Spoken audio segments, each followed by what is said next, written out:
अस्सलाम वालेकुम, welcome to my channel voice over by Aamnasha. I hope कि आप खुश होंगे। कहानी शुरू करने से पहले आपसे रिक्वेस्ट है कि अगर आपको मेरा कंटेंट पसंद आता है तो प्लीज़ मेरे चैनल को सब्सक्राइब करें। आइए कहानी का आगाज़ करते हैं।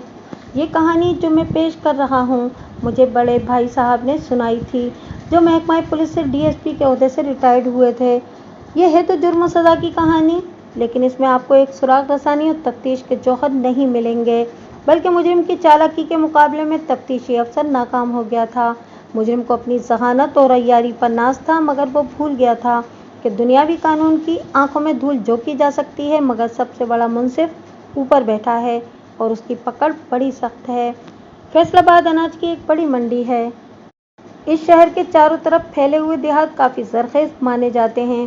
देहाती किसान अपनी पैदावार को फैज़ाबाद मंडी ले आते हैं। यहाँ पर अनाज के कई व्यापारी हैं जो किसानों से अनाज खरीद कर दीगर शहरों को मुंतकिल करते हैं। इस कारोबार में उनको काफ़ी मुनाफा मिलता है। यहाँ की ज़्यादातर आबादी सरमायादार, दलाल, हमाल, बोझ उठाने वाले, commission agent, truck driver, Suzuki मालकान, ड्राइवर और मैकेनिक वगैरह पर मुश्तमिल है। ये लोग ज़्यादा तालीम याफ्ता नहीं हैं, लेकिन पैसा कमाने के फ़न से बखूबी वाकिफ़ हैं। मेरी ड्यूटी इन दिनों वहीं पर लगी हुई थी। वो सर्दियों की एक सुबह थी। अभी कस्बा नुमा इस शहर के लोग पूरी तरह बेदार भी नहीं हुए थे कि एक शख्स तेज़ी से दौड़ता हुआ पुलिस स्टेशन पहुंचा और इतला दी कि गांव के बाहर बहने वाले नाले में किसी औरत की लाश तैर रही है। ये इतला मिलते ही मैं चंद कांस्टेबलों को लेकर वहां पहुंचा। मैंने देखा कि नाले के किनारे खासे लोग जमा हैं और पानी की सतह पर किसी औरत की लाश तैर रही है। मैंने कुछ लोगों को बुलाया और उनके तवस्सुत से एहतियात से लाश को नाले के किनारे पर ले आया। लाश नाले में रहने की वजह से फूल चुकी थी। मैं ज़ाब्ते की कार्रवाई में मसरूफ़ था कि इस लड़की की मौत के मुतालिक कोई अंदाज़ा कायम किया जा सके। लोग आते रहे और लाश को देखते रहे। इतने में एक शख्स ने, जो मंडी में पांडी था, इस लाश को पहचान लिया। इसके बयान के मुताबिक वो मुंशी अब्दुल जब्बार की बहन सूफिया थी और अब्दुल जब्बार सेठ अब्दुल समद के यहाँ मुलाजिम था। मैंने एक कांस्टेबल को इस पांडी के साथ अब्दुल जब्बार के घर रवाना कर दिया और पंचनामा तैयार करने लगा। ये कार्रवाई मुकम्मल होने तक कांस्टेबल लौट आया। उसने बताया कि मुंशी अब्दुल जब्बार कारोबार के सिलसिले में शहर से बाहर गया हुआ है और उसकी बीवी ने कहा है कि अब्दुल जब्बार की बहन रात से गायब है। लाश को पहचानने के लिए मैंने अब्दुल जब्बार की बीवी को बुलवाया। इतने में एक आदमी भीड़ को चीरता हुआ मेरे सामने आया। उसने खुद को सेठ अब्दुल समद बताया। वो घटीले जिस्म का मजबूत इंसान था। उसने बताया कि कारोबारी हिसाबात के सिलसिले में वो अपने मुंशी के घर जाता रहा है, इसलिए वो सोफिया से वाकिफ़ है। इसे हैरत थी कि सोफिया यहाँ कैसे आई। मैंने इससे अब्दुल जब्बार के मुतालिक दरियाफ्त किया तो उसने बताया कि वो कारोबार के सिलसिले में बाहर चला गया है। इसे पता है कि अब्दुल जब्बार इस वक्त कहाँ होगा। मैंने फ़ौरन इसे अब्दुल जब्बार को फ़ोन पर वापस आने की हिदायत देने के लिए भेज दिया। इसके जाने के बाद अब्दुल जब्बार की बीवी बुर्का पहने वहाँ आ पहुँची। उसने भी लाश को पहचान लिया। मैंने उसका बयान लेने के बाद लाश को पोस्टमार्टम के लिए रवाना कर दिया। इस दिन दोपहर के करीब मैं थाने में बैठा था कि अब्दुल समद आ गया।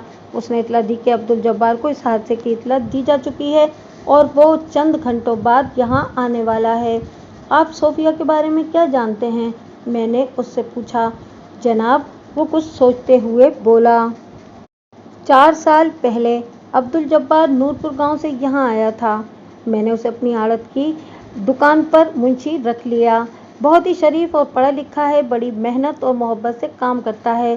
फिर वो अपनी बीवी अनवरी को ले आया। मैंने अपने गोदाम के 2 कमरे उसे रहने के लिए दिए। फिर कुछ अरसे बाद वो अपनी बहन सोफिया को भी ले आया। चूँकि उसे अपनी मुलाजमत के सिलसिले में अक्सर शहर से बाहर जाना पड़ता है, इसलिए वो घर पर बीवी के साथ बहन को रखकर अपनी ड्यूटी बेफिक्री से अंजाम दिया करता था। सफ़िया की अभी शादी नहीं हुई थी, इसके बारे में वो परेशान रहा करता था। उसने कई मरतबा मुझसे उसका जिक्र किया था। चूँकि इसकी उम्र ज़्यादा हो चुकी थी, इसलिए इसका कोई रिश्ता नहीं आ रहा था। मैंने इससे चंद और सवालात करके उसे रुखसत कर दिया। 4 बजे के करीब कोई शख्स थाने में आया। ऐसा लगता था जैसे वो लंबी मुसाफत तय करके आया हो। मैं अब्दुल जब्बार हूँ, वो कांपती हुई आवाज़ में बोला। आओ बैठो, मैंने कुर्सी की तरफ इशारा करते हुए कहा। आखिर उसने अपना फ़ैसला खुद कर लिया। उसने कहा और फूट फूट कर रोने लगा। मैं उसे तसल्ली देता रहा। उसने बताया कि उसे अपनी बहन की शादी की बहुत आरज़ू थी, लेकिन कहीं रिश्ता जम नहीं सका। सोफिया ने भी अपनी ज़िंदगी से मायूस होकर यह आखिरी कदम उठाया है। मैं उसका बयान लेने के बाद उसके घर गया। वो मकान 4 कमरों पर मुश्तमिल था, जो एक ही कतार में। पहला कमरा सोफिया का था, उसके बाद के 2 कमरे गोदाम के तौर पर इस्तेमाल किए जाते थे। आखिरी कमरे में अनवरी रहती थी। मैंने अनवरी से कुछ सवालात किए। उसने बताया कि रात सर्दी ज़्यादा होने की वजह से सब खाना खाकर जल्द ही अपने अपने कमरों में सोने के लिए चले गए थे। उसे पता नहीं कि रात के किस पहर सोफिया घर से निकली और कब वो नाले में छलांग लगा बैठी। मैंने घर में आने वालों के मुतालिक सवाल किया तो पता चला कि एक मुलाजमा झाड़ू बर्तन के लिए आती है, कभी कभी पांडी भी आ जाते हैं। जब्बार की मौजूदगी में सेठ अब्दुल-समद आते हैं और कभी अनवरी का भाई जमाल आता है, जो किसी दूसरे सेठ के यहाँ मुलाजिम है। ये मालूमात हासिल करने के बाद मैं वापस आ गया। शाम तक पोस्टमार्टम हो गया और लाश वर्षा के हवाले कर दी गई। दूसरे दिन पोस्टमार्टम की रिपोर्ट मिल गई, जो बड़ी चौंका देने वाली थी। रिपोर्ट में दर्ज था कि सोफिया के पेट में हमल था, उसका गला घोंटकर पानी में फेंका गया था और मरने से पहले उसकी असमत दरी भी की गई थी। अब मैं चौकन्ना हो गया। जिसे मैं सीधा साधा खुदकुशी का केस समझ रहा था, वो कत्ल का केस बन गया था। मैं एक बार फिर अब्दुल जब्बार के घर जाकर मकतूला के कमरे की तलाशी लेना चाहता था। मैं अभी बाहर निकला भी न था कि अब्दुल जब्बार और सेठ अब्दुल समद आ गए। उन्हें पोस्टमार्टम की रिपोर्ट का पता चल गया था। वो ख़ानदान की इज्जत को बचाने के लिए इस मामले को दबा देना चाहते थे। मैंने अब्दुल जब्बार को समझाया कि वो अपनी बहन के कातिल को सज़ा दिलवाना नहीं चाहता, और क्या इसे अपनी बहन से मोहब्बत नहीं थी। मैंने उससे कहा कि ये पुलिस केस है, कातिल का पता चलाना ज़रूरी है। वो मेरी बात समझ गए। मैं उनके साथ उनके घर गया। सोफिया का कमरा खुलवाया। इस कमरे में एक पलंग बिछा था, एक जानिब एक मेज़ रखी थी, चंद संदूक थे। मैंने सारे कमरों की तलाशी ली। मेज़ पर पुराने फिल्मी गानों की किताबें और एक फिल्मी रिसाला था। इस पर शकील का नाम लिखा था। मेरे दरियाफ्त करने पर पता चला कि शकील इसी महल्ले का ड्राइवर है जो ट्रक चलाता है। मैंने इसका पूरा पता नोट कर लिया।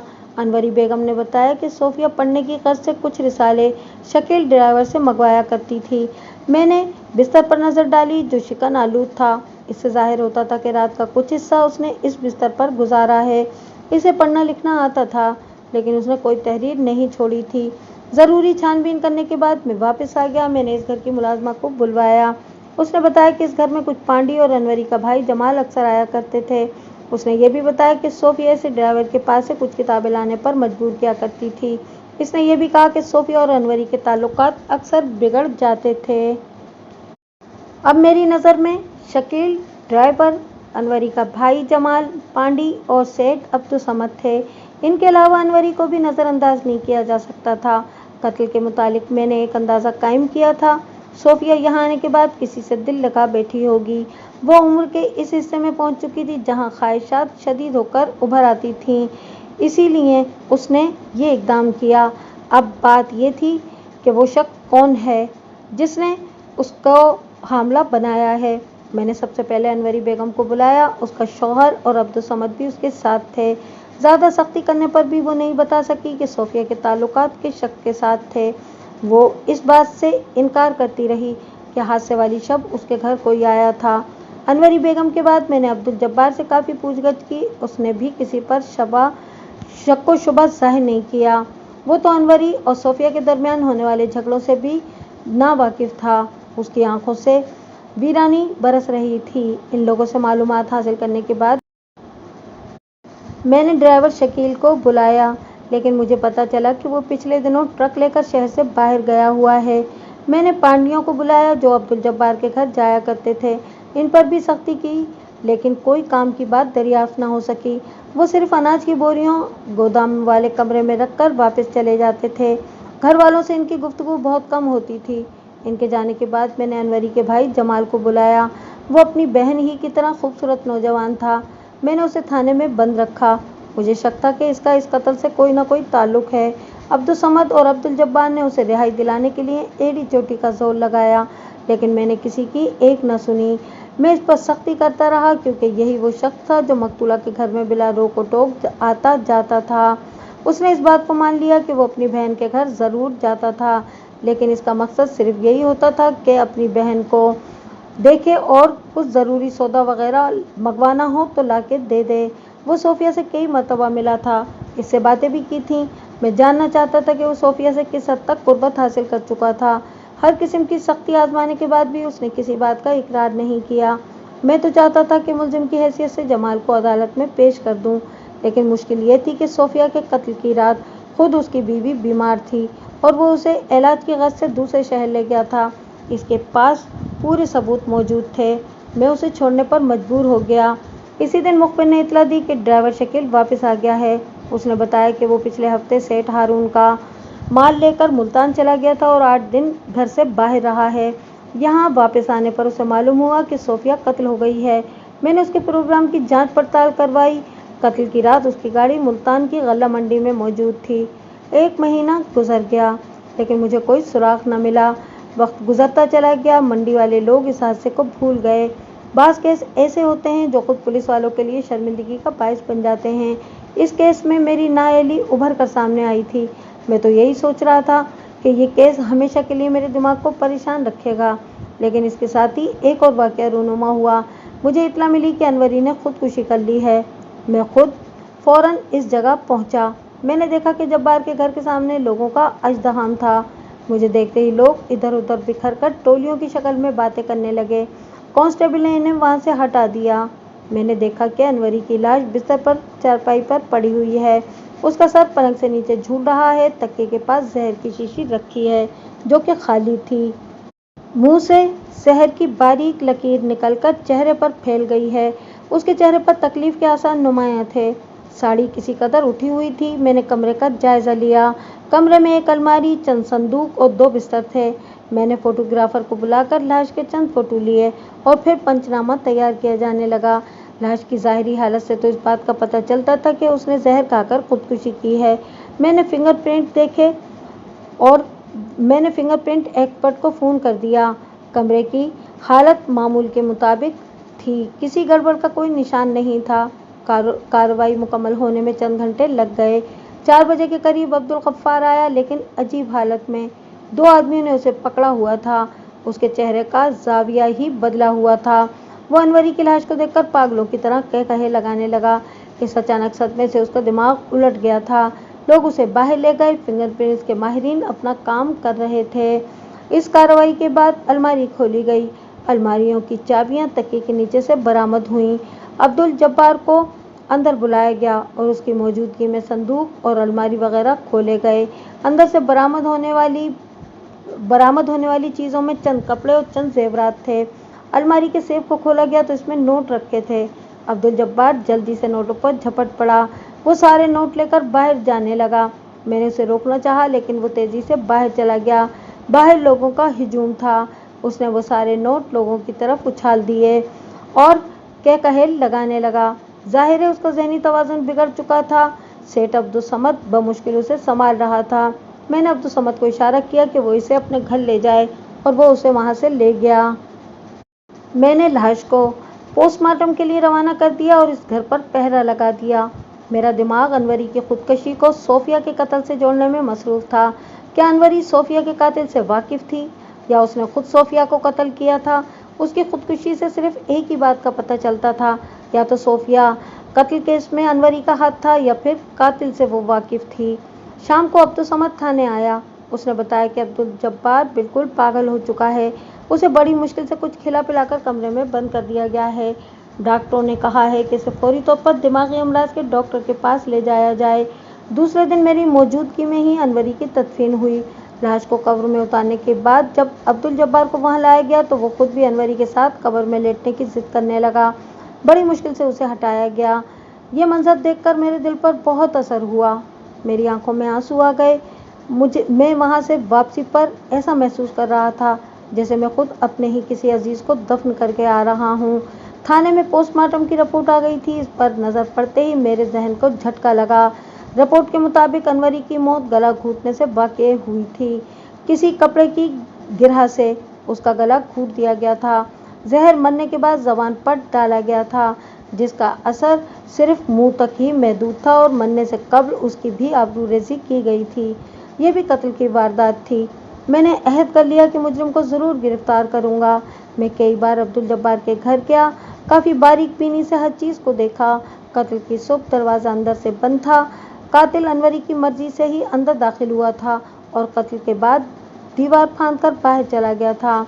मैंने महल्ले वालों से भी पूछगछ की थी, फिंगरप्रिंट रिपोर्ट का भी जिक्र किया और मुताला और मुशाहिदा बार बार किया, मगर कोई सुराग न मिला। कमरे की हर चीज़ पर अनवरी की उंगलियों के निशान थे। जहर की शीशी पर भी निशान नहीं था किसी का भी। मैंने सोफिया केस के हर मुश्तबा शख्स को गिरफ्तार कर लिया और वक्फे वक्फे से इनको लॉकअप में रखकर इन पर सख्ती करता रहा। मैंने सेठ अब्दुल समद और अब्दुल जब्बार को भी न छोड़ा, लेकिन मैं जितना इस केस को हल करने की कोशिश करता उतना ही ये केस पेचीदा बनता चला गया। अब्दुल जब्बार का ख़ानदान उजड़ चुका था और इसे मेंटल हॉस्पिटल में दाखिल कर दिया गया था। वहाँ के डॉक्टरों से सर्टिफिकेट मौसूल हुआ कि वो हकीकी पागल हो गया है। दिन गुजरने के साथ साथ मेरे हौसले भी पस्त होते गए। इन वाक़यात के चंद महीने बाद मेरा तबादला कर दिया गया और वहाँ इत्तेफाकन एक बड़ा स्मगलिंग केस मिला, जिसमें भारी मिकदार में हेरोइन बरामद हुई। इस कामयाबी का सेहरा मेरे सर बांधा गया और मुझे इंस्पेक्टर के ओहदे पर तरक्की मिल गई। अब मैं सर्कल इंस्पेक्टर के ओहदे पर आ गया था। इस तरह एक बार फिर फैज़ाबाद का इलाका मेरी हुदूद में शामिल हो गया। मैं जब भी इस इलाके में जाता वही वाक़यात नज़रों में घूम जाते। एक दिन मुझे फैज़ाबाद के करीब ही बस के एक हादसे की इत्तला मिली। मैं फ़ौरन मौक़े वारदात पर पहुंचा।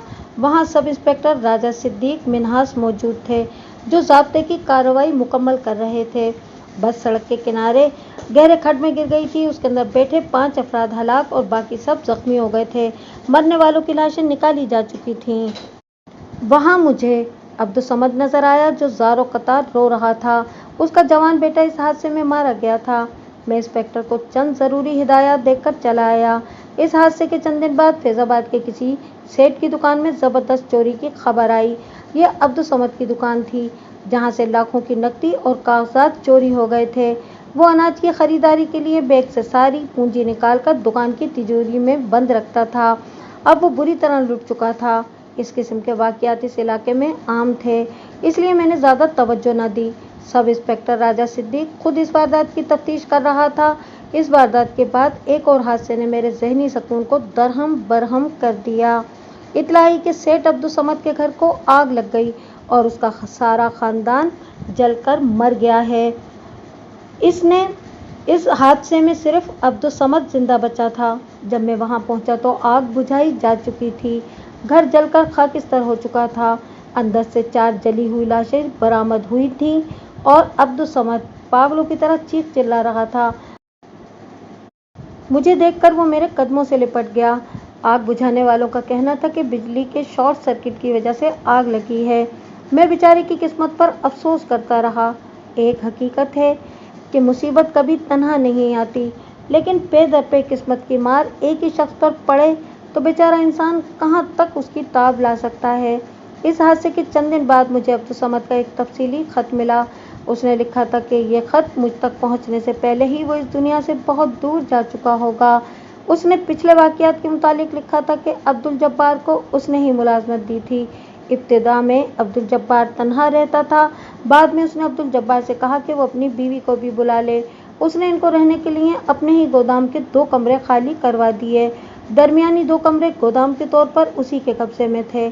इनमें से एक कमरा पीछे से भी खुल सकता था, जो बज़ाहिर बाहर से भी बंद रहता था। वो अक्सर अब्दुल जब्बार के पास हिसाब किताब के सिलसिले में उसके घर जाया करता था। वहीं पर उसकी नज़रें पहली मर्तबा अनवरी के खूबसूरत चेहरे पर पड़ीं। औरत इस मामले में हसास होती है, वो ये बात समझ गई। एक रात अब्दुल जब्बार शहर से बाहर था। अब्दुल समद खुफिया रास्ते से अनवरी के पास पहुंच गया और उसे बरगलाने लगा कि तुम्हारी शादी को 5 साल हो गए हैं और तुम अभी तक माँ नहीं बनी हो। औलाद की खातिर अब्दुल जब्बार दूसरी शादी के चक्कर में है। अगर तुम चंद महीनों में औलाद पैदा न कर सकें तो वो दूसरी शादी कर लेगा। इस तरह अनवरी आसानी से उसके जाल में फंस गई। उसे औलाद की तमन्ना थी और वो अब्दुल जब्बार से मायूस हो चुकी थी। अब्दुल समद अपने मकसद में कामयाब हो गया और इसी तरह वक्त गुजरता जा रहा था कि एक दिन अब्दुल जब्बार की बहन सोफिया भी आ गई। सोफिया के आने से अब्दुल समद ने अनवरी से मुलाकात में रुकावट महसूस की। उसने अनवरी से साफ कह दिया कि इस राज में सोफिया को भी शामिल करना ज़रूरी है। अगर सोफिया मान जाए तो ये राज हमेशा राज ही रहेगा। इस तरह उसने सोफिया से भी ताल्लुक़ कायम कर लिया। जब कभी अब्दुल जब्बार बाहर जाता तो अब्दुल समद यहाँ आ जाता। अब्दुल समद को उम्मीद थी कि दोनों एक दूसरे के राज को राज ही रखेंगी, लेकिन चंद दिनों बाद दोनों औरतों में रकाबत पैदा हो गई। इतने में सोफिया उम्मीद से हो गई। अब्दुल समद किसी तरह इस बला से छुटकारा दिलाने का मशवरा देता रहा, लेकिन वो अड़ गई। सोफिया चाहती थी कि अब्दुल समद उससे शादी कर ले। उसे खा कुछ ना मिले, लेकिन उसकी ज़िंदगी की सबसे बड़ी आरज़ू तो पूरी होगी। वो अब सोफिया को रास्ते से हटाने के बारे में सोचने लगा। इस बात का अनवरी को पता नहीं था। वो इस रात सोफिया के कमरे में दाखिल हुआ और उससे कहा कि उसे तफरीह के गर्ज से बाहर ले जाना चाहता है, और उसको बाहर निकाल लाया और मौका पाकर उसके दुपट्टे से उसका गला घोंटकर लाश नाले में फेंक दी। पुलिस की अनथक कोशिशों के बावजूद सोफिया का कातिल पकड़ा नहीं गया। अनवरी इस मामले में खामोश थी, लेकिन वो खुश थी कि उसके राज को फाश करने वाली अब इस दुनिया में नहीं रही थी। कत्ल के चंद दिन बाद तक अनवरी से मुलाकातें बंद रहीं। फिर हालात मामूल पर आ गए। वो अनवरी के पास जाने लगा। अब अनवरी को यकीन हो चुका था कि वो भी इसे मार देगा। इसके दिल में ये खौफ दबा हुआ था कि जब्बार उसे एक न एक दिन छोड़ देगा। इसलिए अनवरी ने ज़्यादा से ज़्यादा दौलत जमा करने का प्लान बनाया, ताकि दौलत के ज़ोर पर वो अपने शौहर को बस में रख सके। वो होशियार औरत थी। उसे पता था कि सोफिया के कत्ल में सेठ का हाथ है, इसलिए वो सेठ को ब्लैकमेल करने लगी। इब्तिदा में तो वो इसे हज़ारों रुपये देता रहा, फिर जल्द ही उसके होश ठिकाने आ गए। उसने सोचा कि अगर इस रफ्तार से अनवरी रकम का मुतालबा करती रही तो वो बहुत जल्द कंगाल हो जाएगा। इसलिए वो अनवरी को भी ठिकाने लगाने के इम्कानात पर गौर करने लगा। एक रात उसने उसकी साड़ी के पल्लू से उसका गला घूंट दिया और उसे खुदकुशी का रंग देने के लिए जहर की कुछ मिकदार उसके मुंह में डाल दी, और बड़े इत्मीनान से निशानात मिटाने के बाद वो खुफिया रास्ते से बाहर निकल आया। पुलिस चंद दिन तक कातिल को तलाश करती रही, फिर हिम्मत हार दी। वो अपने आप को दुनिया का सबसे ज़्यादा ज़हीन मुजरिम समझने लगा, जिसके कारनामों का पुलिस के पास कोई रिकॉर्ड नहीं था। वो अपने आप पर नाज करने लगा और ये भूल गया कि लोगों की आंखों में धूल झोंकी जा सकती है, लेकिन ऊपर वाला सबसे बड़ा इंसाफ करने वाला है। उसकी ज़ात बारी ने उसके खिलाफ फैसला दे दिया। पहले उसका जवान बेटा मर गया, फिर उसका कारोबार लूट गया, और फिर उसका घर भी जल गया। अब्दुल समद ने मेरे नाम खत में लिखा कि वो अगर सोफिया के कत्ल के बाद अपने आप को पुलिस के हवाले कर देता तो शायद वो आज खुदा के कहर से महफूज रहता, और उसने जो गुनाह की फसल बोई थी उसे न काटना पड़ता। अब गुनाह की फसल तैयार हो गई है, उसके कटने का वक्त आ गया है, इसलिए वो मकाफत अमल के तहत खुदकुशी कर रहा है। और मैं अभी खत पढ़ ही रहा था कि मुझे इत्तला मिली कि सेठ अब्दुल समद ने खुदकुशी कर ली है।